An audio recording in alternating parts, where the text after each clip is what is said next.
Hi, I'm Heather. This is Red Ibis Coach. Thank you for returning to my channel. Today we're going to talk about the R in the PERMA model, which stands for relationships. Just quickly, I am going to do the spiel that every YouTuber does. I'm gonna do it. I can't believe it. If you could like and subscribe if this content is of value to you, I would love to have you as part of the community. So, on to the PERMA model. I've talked about it before. I'll talk about it again. It's just a really good guide to give you a foundation for how to think about well-being because there are layers to it, dimensions to it. So, PERMA is an acronym. It stands for P, positive emotions, E, engagement, R, relationships, M, meaning, and A, accomplishment. There are also kind of extensions of that because health and vitality are an extremely important part of PERMA, but for the purposes of this video, what really matters is R, relationships. And I'm going to tell you some things that might be uncomfortable, might be challenging to you, might disrupt your perspective on relationships a little bit. But first, I want to say and point out that there has been a longevity study on what makes people have a long, healthy, happy life. And relationships are really the key. So you can go to the Harvard longevity study. There's a website. There are many papers written about it. It's one of the longest longitudinal studies on this topic. And there's lots of data that, particularly for men, because they started with men and only more recently did they start studying women in this study. But particularly for men, relationships are important. And obviously, this is counterintuitive based on some of the social structures and social pressures that men have. But also, because of those social structures and pressures, it actually means that women are socialized to be very good at relationships and may contribute to our longevity because of that, because we're socialized to center relationships and we're socialized to be good at navigating relationships, whereas men have a lot of mixed messages. As they're growing up, little boys have a lot of mixed messages that contribute to them being less competent and capable in relationships than women. And that matters when it comes to social media because the algorithm is going to show you stuff based on your gender. And if your gender kind of floats outside of the norms of the binary of female or male, feminine or masculine, you may have a different algorithm than someone who is very clearly cisgender. So that means that whatever gender they were assigned at birth is the gender that they live in, feel comfortable with, and feel is a part of them. So I cannot stress enough how careful, but also how powerful you can be and should be when you're using social media to enhance your relationships. Number one is your relationship with yourself. How does social media make you feel about yourself? When you're using social media, how do you feel about yourself? Before you use social media and you go to use it, is there something that you want to feel about yourself? When you're done using social media for the day, how do you feel about yourself?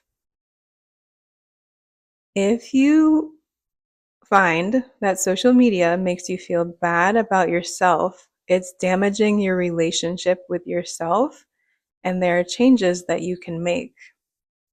Because your relationship with yourself is so important and it influences how you interact with other people, how you see your relationships with other people, and how you're able to show up in relationships with other people.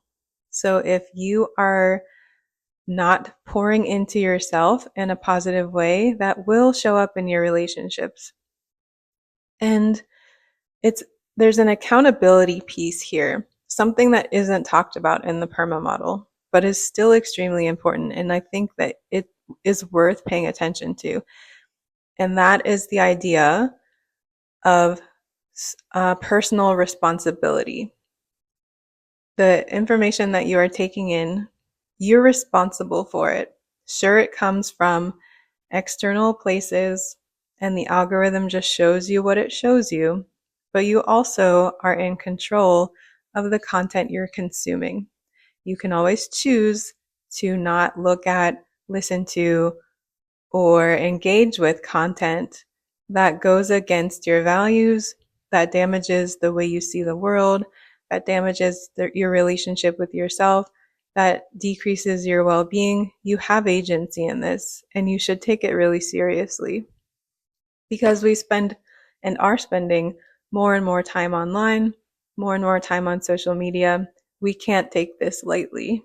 This is an integral part of relationships, and we can't ignore how social media and its influence creeps into our relationships, whether we're talking about with ourselves or other people. So your personal responsibility matters quite a bit.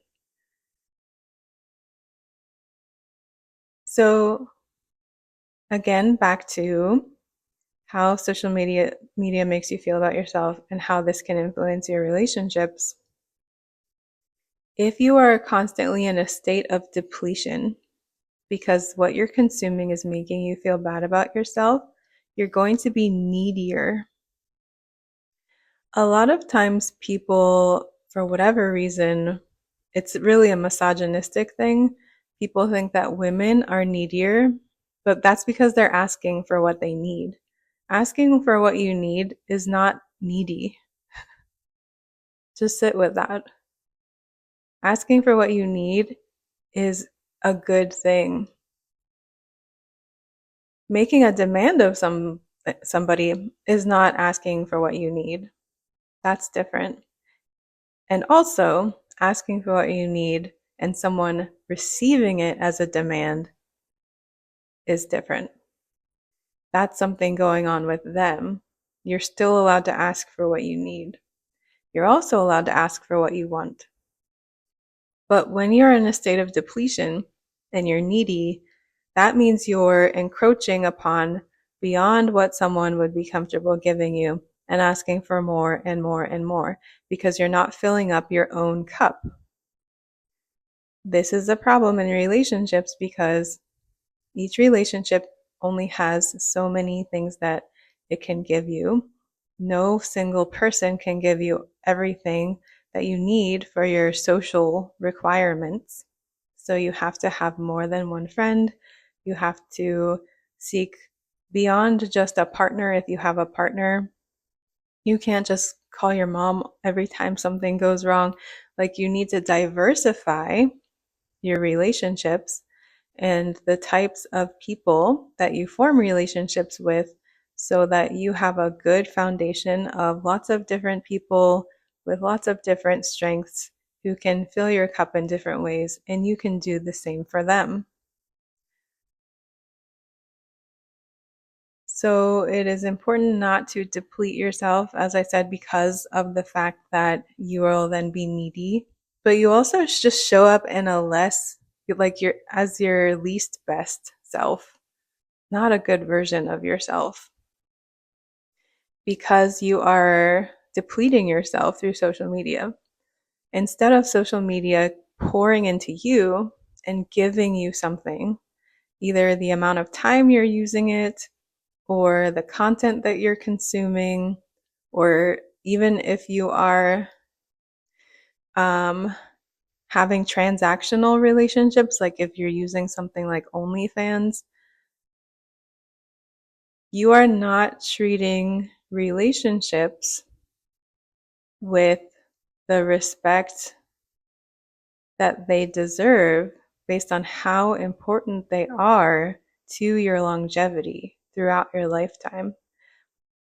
When you treat a relationship as a transactional, whether it's exchanging money or just expecting that if you do something, someone will do something for you,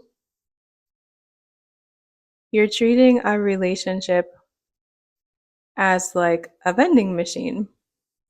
And relationships are reciprocal. They're giving and taking in a more organic and flow type way. And when you treat a relationship like a vending machine, it's you putting something in, asking for something in return, demanding something in return. Give me my bag of chips. But I'm sure you understand that that is actually not very satisfying. It's not satisfying for you because you're not always going to get what you ask for when you ask for it in that transactional way. And it's not satisfying for the other person because it feels like a process of extraction. You're taking from them. And the thing that you're giving them doesn't actually feel like a gift. It feels like an obligation. So when you treat relationships as transactional, you're depleted and the other person is depleted. Nobody's happy.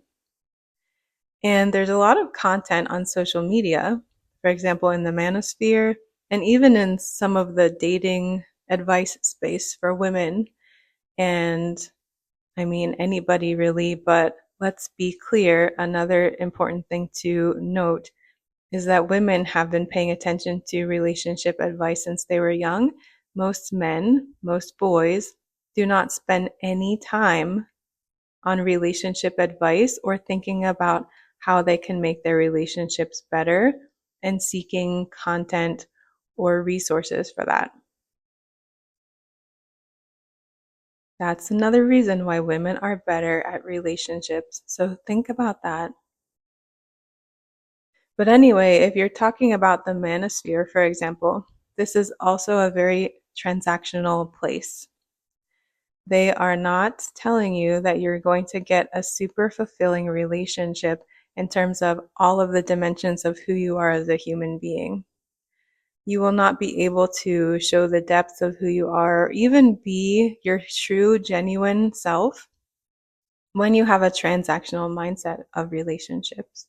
So when you consume content that treats relationships as a resource to be extracted from, a place where you can manipulate and cajole and beat someone down, you are not contributing to your growth as a person. You're depleting somebody, which is not good for you or for them. And it's not contributing to your longevity because you are not expressing the fullness of your humanity if you're taking away somebody else's. And in terms of the dating advice that women often get, the very conventional wisdom, very superficial wisdom,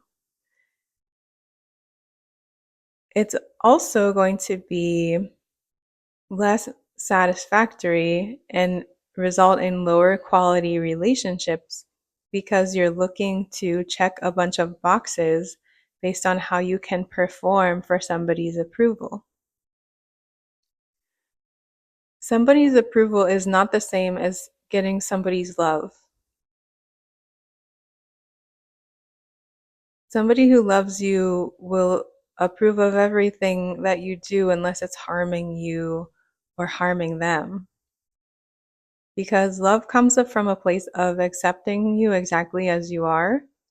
And if you're not showing someone who you are because you are performing a certain role or trying to meet certain criteria to be picked, you will not feel like you're seen, served, supported, and celebrated in your relationship.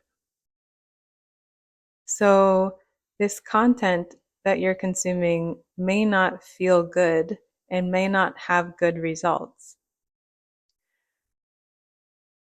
A lot of A lot of social media content is just telling you, like, if you behave in these certain ways or say the magic words, that you'll get what you want.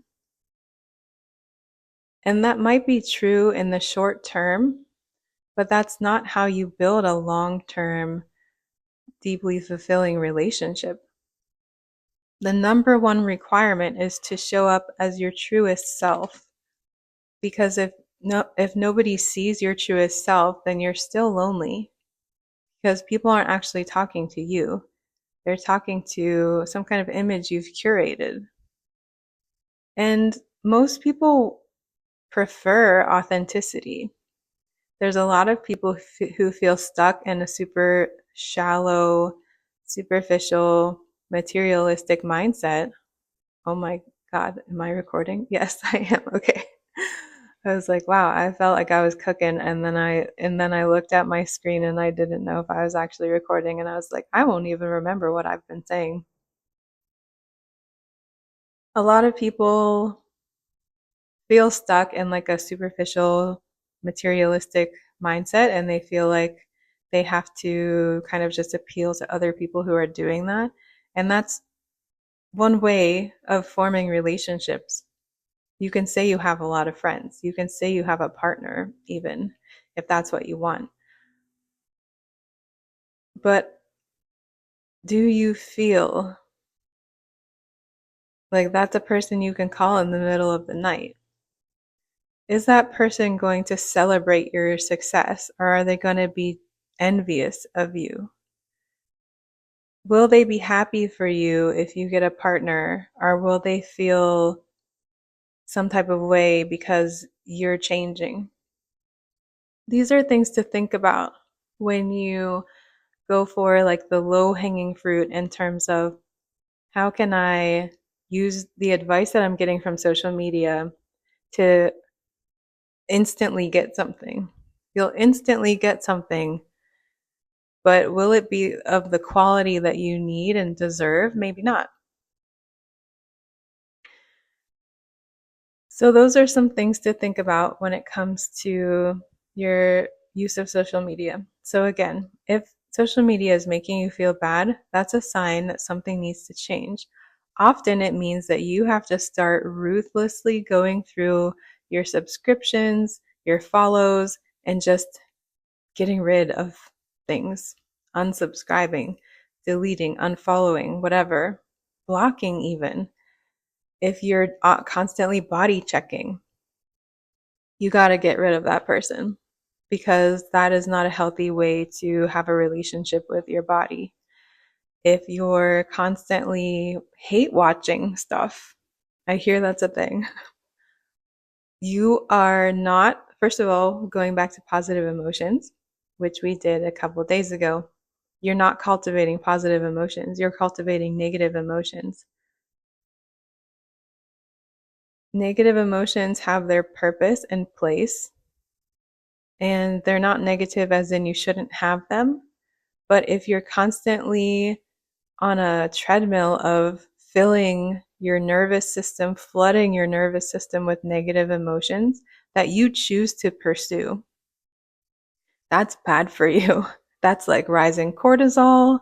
That's being mad and having, like road rage for no reason. Like there are a lot of cascading effects for doing that to yourself. So even like if you think about the news, if you consume social media news, social media content that is like polarizing, if it serves the purpose of you learning something that is important, maybe you have to do it. If it's only serving a purpose of making you angry, sad, depressed, feeling like you have to take it out on someone else, that's your sign that you need to stop doing that. Of course, you know I'm going to say, you just know. If you're consuming manosphere content, you are on an IV drip of negative emotions. And if negative emotions start to feel like they're giving you something good, like if making other people feel bad, for example, makes you feel good, if doing things out of spite or doing a negative comparison where you're saying, I'm better than someone else, this is actually a really dangerous nervous system cortisol overload thing. Like you're doing something bad to yourself. Maybe you don't even realize it. If you're constantly consuming content that is talking about like how terrible a certain group of people are, any group of people, how is that going to impact your relationships? How is that going to impact your conversations with people? How is that helping you form a positive bond based on good things, your strengths, your values, your gifts, your feeling of abundance? Like there are possibilities for you in this world. If the content you're consuming isn't giving that to you, it's going to negatively impact your relationships. I think this is going to be a two-part video because I have a lot of advice and tips and suggestions on how you can use specific types of social media content to improve your relationships. But today is really about doing like an audit. How do I feel when I use social media? What's it doing to my relationship with myself? What's it doing to my relationship with others? How do I start changing the content that I'm consuming so that I can get better results? So that's all for today. Thank you for watching. I'll see you tomorrow.